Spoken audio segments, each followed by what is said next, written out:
Russian troops have taken control of the small town of Bakhmut in eastern Ukraine. Their costly 10-month offensive has left them exhausted and confined with little chance of advancing. Ukrainian officials indicated that there had been little change in position around the eastern city of Bakhmut. The intensity of the Russian offensive has decreased as regular Russian units continue to replace Wagner fighters, said Ukraine's deputy defense minister.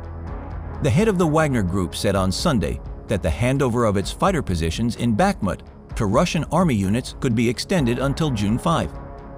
On the battlefield in the east, Ukrainian defense forces repelled 20 Russian attacks, most of them around the completely destroyed town of Marinka, near the city of Donetsk, according to the General Staff of the Ukrainian Armed Forces.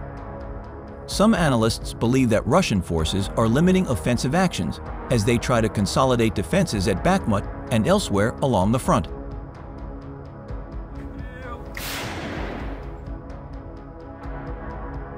The 72nd Separate Mechanized Brigade of the Black Zaporizhia Armed Forces on its Telegram channel shows a video of the work of an unmanned aerial vehicle operator, accurately dropping grenades on the invaders. In addition to attacking enemy infantry, enemy field ammunition depots and BM-21 Grad salvo rocket systems were set on fire. At the same time, there is a very interesting comment. These flanks, at the moment when the artillery and infantry catch their breath, are the main striking force. That is, attack unmanned aviation ranks third in terms of importance in war. Another video also shows Ukrainian armed forces in enemy positions destroying a Russian invader tank near Avdiyivka. Perhaps the operator is correcting the actions of our saboteurs. They unnoticed passed by the tank from behind and fired on it from the British Nlaw anti-tank missile complex. The video clearly shows gunfire, rocket flights, and direct hits on enemy vehicles.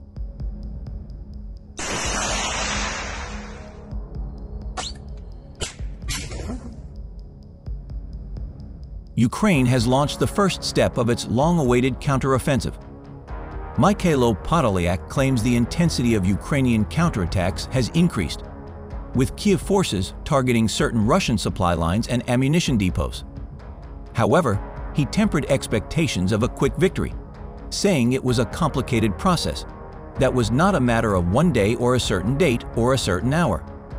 The Ukrainian Air Force says it has downed 52 of the 54 Russian-launched UAVs, calling it a strike record. Kyiv troops have been securing areas on the outskirts of the city in recent weeks and are preparing for a broader offensive elsewhere along the 600-mile front. The Ukrainian military may also want to exploit a weakness that emerged when Russia rotated its troops.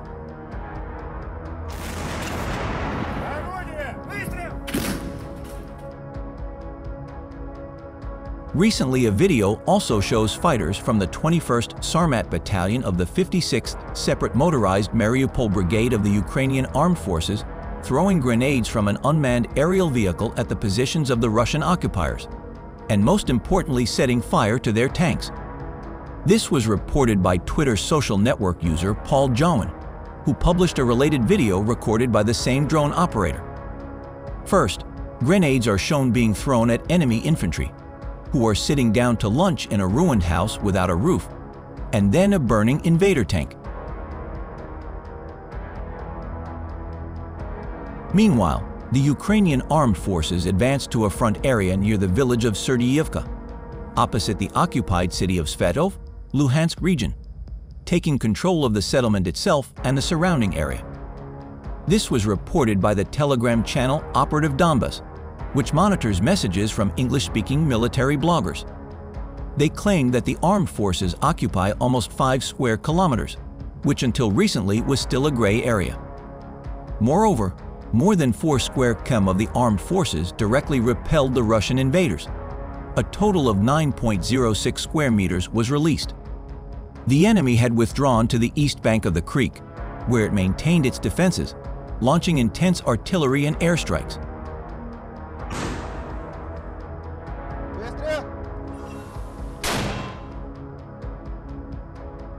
Successful Ukrainian counterattacks to the north and south of Bakhmut began on 9 May and were ongoing but were ultimately not enough to halt the last Russian advance through the last streets of the city.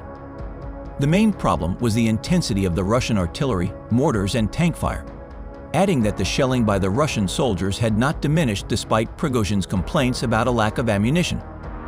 Since the countrywide excitement that swept through Ukraine with the liberation of Kherson in November, the Battle of Bakhmut was the decisive engagement of a new, darker phase of the war that unfolded over the winter. The General Staff of the Ukrainian Armed Forces reported on 30 May that Russia had lost 207,440 troops in Ukraine since the start of its full-scale invasion, with an estimated 410 casualties as of 29 May. Ukraine's defense of Bakhmut has cost significantly, but Kyiv has achieved its objectives without having to send in new brigades or new Western equipment, held in reserve for an imminent counteroffensive. In this way, the brigade defending Bakhmut has played a vital role in Ukraine's hopes of liberating the rest of its occupied territories. With regular Russian units struggling to contain Ukrainian counterattacks on the town's flank, it is unclear whether Wagner's alleged withdrawal from Bakhmut would have given the Ukrainians an opportunity to immediately counterattack in the town itself. Kyiv is openly confident in its ability to turn Bakhmut's loss into a Ukrainian victory.